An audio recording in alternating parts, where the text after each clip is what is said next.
I'm Enrique Bibucog. Ako po yung Business Development Manager ng La Familia Foods. This business was started last 2007 as affiliate po ng aming restaurant, yung La Familia Sizzlers and Restaurant. Isa po sa naitulong ng DTI sa amin para lumugo yung business namin is, number one, nagkaroon po kami ng orientation on how we should operate, like yung pag-enroll sa BMDE. Number two, sa packaging and labeling.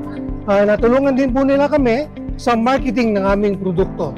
Kagaya ng pagsali rito sa mga ganitong trade events. Inimbitahan ko po kayo na pumunta rito sa 5th floor ng ESO Mega Mall, sa Hall 2 ng ESO Mega Trade, para bisitahin ang aming booth dito sa Likha ng Central Luzon. We'll be here until October 19 this Sunday.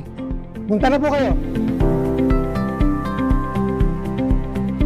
Si Sir Jobert Libunao at yung aming pong product business ay Say Earth Gift Shop. And then may mga kasama rin po kami iba dito. And nag-start po siya noong 2017. Pinakauna po, na-introduce kami doon sa mga maliliit na mga trade fair muna before kami nakarating dito sa sa Mega Trade Fair.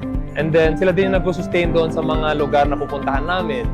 And then may somewhat part na sinasagot nila yung mga initial na mga expenses namin, gano'n.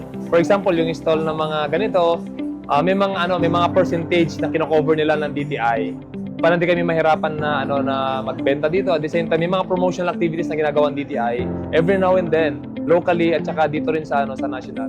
Para po sa likha ng Central Luzon Trade Fair 2025.